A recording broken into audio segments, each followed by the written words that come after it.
Namaskar. This video about maturity of personality. Somebody asked me that question.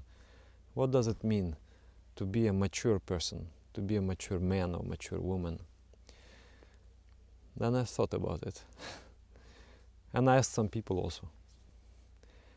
And basically everybody understands and they give a similar replies. It means to be in charge of your life, take responsibility for your actions, and so on and so on. Then I thought about yoga philosophy. What does the yoga philosophy say about it? What does my guru has to say about it? The mind expresses itself in 4 stages. The first, very basic stage is the expression through instincts. At this very first state, the mind is completely guided and dominated by instincts. Every creature in the world, every living being in the world has an instinctive behavior. Caterpillar knows that it must eat, it must sleep, it must also avoid danger, strive to find a safe situation, and also it must procreate. This is instinct behavior, and that behavior is common to every creature. And we also have it. And the pressure of that instinct within us is a tremendous force. Then at the next stage, we share with all the mammals, with all the warm-blooded creatures, is the mind learns how to express through sentiment. I like you, I dislike you. If I like you, you are my friend. If I dislike you, you are my enemy. If I like you, I will support you. If I don't like you, I will oppose you. So this is the behavior. It does not matter whether you are following the right path, whether you are doing the right thing. If you are my friend, I am going to support you. This is a sentimental behavior. We can find that, cows, horses, they all live in the flocks.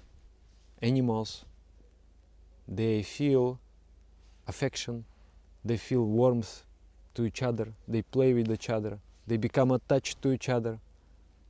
They also grieve, like elephants, they blow their trunks in grief when they lost somebody. So this behavior is a sentimental behavior. Sentiment in itself is a blind force. It has created so much bloodshed. It has created so much suffering in the society. We are sentimentally attaching ourselves to certain groups, to the races, to the nations, to the genders, to religions, to the societies, to the countries, and then in that sentimental behavior always there is us and them, and it is us often against them or them against us. And yeah, this sentimental path is a blind force, and it can lead us in a proper direction if we are attached to a proper guiding force, or it can lead us very much astray. Then there is another way. If I am to refer to biopsychology of yoga, you can check out my videos about chakras. There are many of them. Biopsychology of yoga. Instinctive behavior is in the 2nd chakra, Swadhisthana chakra. Then sentimental behavior is in Manipura chakra. Then we come here to Anahata chakra. Here we come to the path of rationality. What is the Anahata chakra? It is a very peculiar center. It is in between animality and spirituality. And it is not yet decided. What do I really want? Should I move on the path of divinity? Or should I come back to my dear and near animality? So this decision is always taking place in Anahata chakra. There is a certain vritti, certain ability of the mind located in Anahata chakra. It's called viveka, or voice of the heart, the conscience. So the path of rationality means, after deliberating, after thinking about the problem, find out what is right, and choose the right path. This is the path of rationality. This is the path of benevolence. In the childhood, I used to think, my parents, they would put me to sleep something about like 9 o'clock in the evening time, and I thought, it is too early. I don't want to sleep. After some cartoons, I would watch some cartoons, then they would put me into the bed. And then I was thinking in my mind, in the state of clash, I was thinking, these people, they don't understand. When I will grow up, I will not sleep the whole night. I will be free to take my own decisions.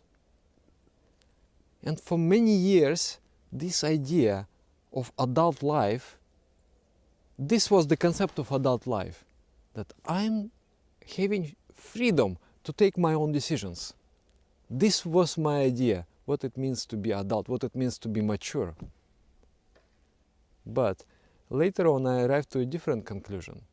I arrived to the conclusion that maturity does not mean to have a freedom to do whatever I like. Maturity means to do the right thing. To do the right thing. After deliberating, after thinking deeply, what is the right thing? Choose the right path. This is the path of rationality. And the path of rationality is logical and a little bit intuitional. You have to feel in your heart, you have to think in your mind, you have to find the proper way, you have to have courage to follow that right way. And that is always the path of benevolence. That is, I will call, human maturity. As humans we become mature. But there is another expression of the mind. Instinct, sentiment, rationality, then there is another higher expression. What is that expression? The mind develops, and it develops intuition. When the intuition develops, you start to know the secret of the universe. The secret universe opens to you. You start to feel, you start to perceive the greatest mystery. And then you do what? You fall in love with that mystery. And that falling in love with that mystery is called love divine or devotion. You start to love the supreme entity, the supreme consciousness. And then your entire life goes in alignment with that love that you perceive in everything, in every entity, in every human.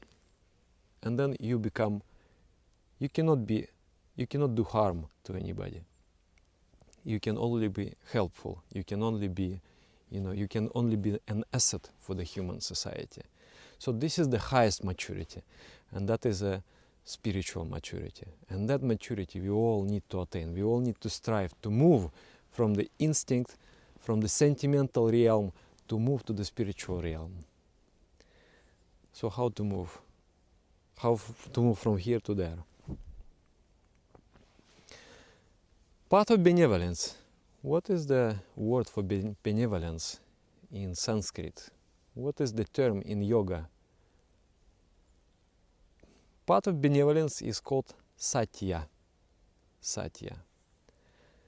Parahi tartam vaun manasa yat artatvam satyam. It means using the intellect, using your words, your speech, with the spirit of the benevolence of other beings is called satya. Satya, it also means truthfulness. Because truthfulness, if you are really true to yourself, if you're really honest with yourself, with your thinking, if you don't allow yourself to be in delusion, you will find out this is true, and this is truth, and this is falsehood, this is untruth. And truth is always benevolent. To do something wrong, to do something bad, you have to cloud your mind, and you have to deceive yourself. You have to explain yourself. You have to prove yourself that this wrong thing is the right thing. So following the path of satya, following the path of truthfulness, first of all, being truthful with yourself and being truthful with others, accelerates the maturation of the personality. By following satya, one becomes very quickly mature. Another thing, and also, anahata chakra needs to be strengthened. The heart needs to be strengthened. Otherwise, we cannot fight with the instinct and with the sentiment. Instinct is here, sentiment is here. Strong emotions. Sometimes you hate someone. How you can fight it? Unless your heart is very strong, unless your heart is very benevolent. And satya is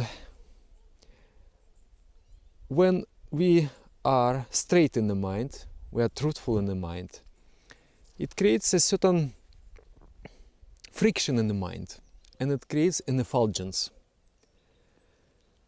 When you follow this path of truthfulness, your heart becomes full of light, and there is this feeling that I can do anything and everything. The willpower becomes very strong. This is one thing. Another thing also to strengthen the heart is also in the principles of niyama. It's called tapah. Tapah means, also when I was asking from people, what does it mean to be a mature person? They would say, I think it is about taking responsibility, about being responsible.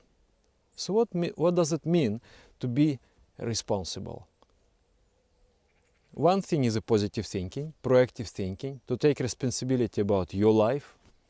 Many people would not like to take responsibility for their life. They will say, oh, we are living in poor country, or there are some, evil forces acting in the world, that's why I'm not able to prosper, and there are so many excuses. But the person will not say, I am in charge of my life. So this is the first point of adulthood. This is the first point of maturation. I am in charge of my life. I have got the responsibility to fix every problem I have. This is what I need to do. This is okay. This is one thing. Is already you earning some respect by taking responsibility for your life. But then greater respect is there when you take responsibility for others also.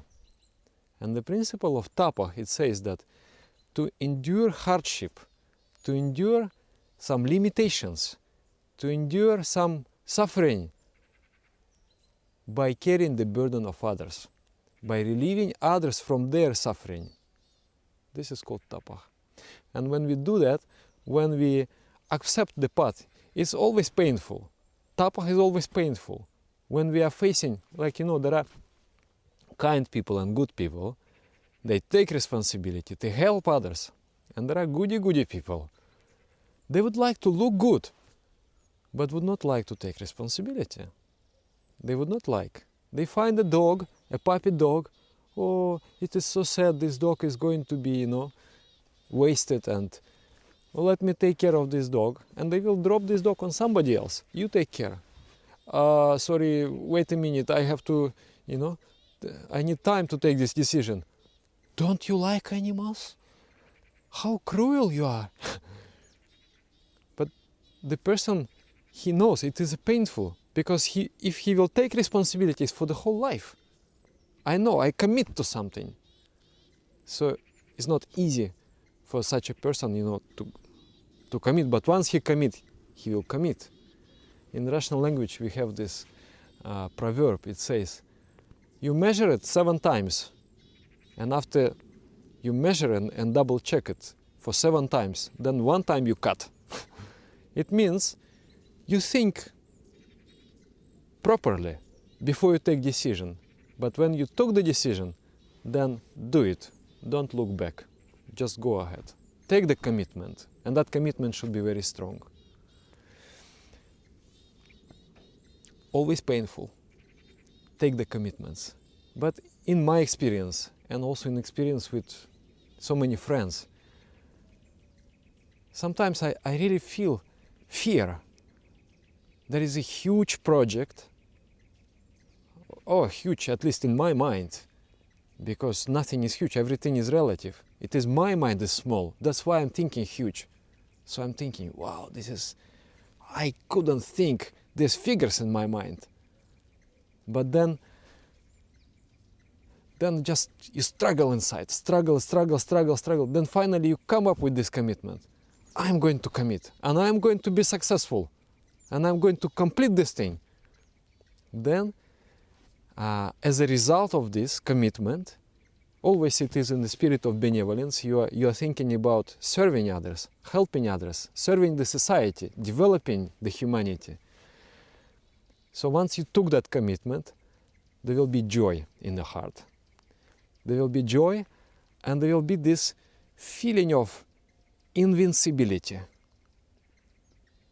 that the Supreme Force is with me. You know, I'm one with the Force is with me. The Force, may the Force be with you. That feeling that the Supreme Force is guiding me, is with me, I'm invincible. That gives the strength to the heart, and that allows to come out of the fear. It allows you to come out of the instinct and establish yourself at the level of humanity. And my guru said, the humanity in its fullest expression is divinity. So from humanity to divinity is very near. If you establish in humanity, the next step there will be unfoldment and development of intuition, and there will be automatically the feeling of the divine love. Sometimes in monastic life there is a lot of pressure, and let's say I'm going to some city and then I have to initiate many people. I have to just, be very, schedule is very tight and you are sacrificing. But then I move to another city and I have a gap of rest.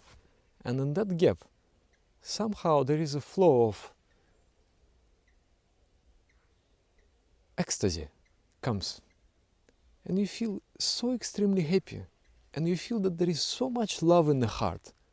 And so much grace have been showered down on you. And you are so extremely grateful.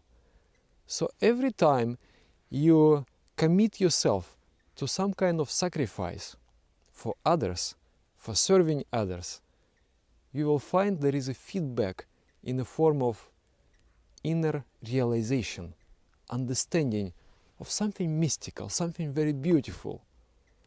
And that brings the spiritual maturity. So spirituality is unthinkable without sacrifice. Why? Because the immature existence is about instinct, and instinct is about self-preservation. It comes out from there. And maturity is not about me, it is about us, all of us, the entire universe.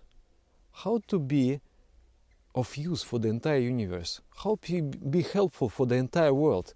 This is what spirituality. How to be part of oneness, part of just one thing, of consciousness. So to be that, you have to renounce the smallhood, the smallness of the little instinct and sentiment. So for that needs sacrifice, because sacrifice means that you accept limitations of this little I, you accept the suffering of this little I, and then you grow into something bigger, into the love divine. So that is the maturity. So to become mature, need to accept the responsibility. And to be very straight also, straight in the mind. Responsibility for others. And to be good, not goody-goody. Like there is a rule for the sannyasis, for the monks.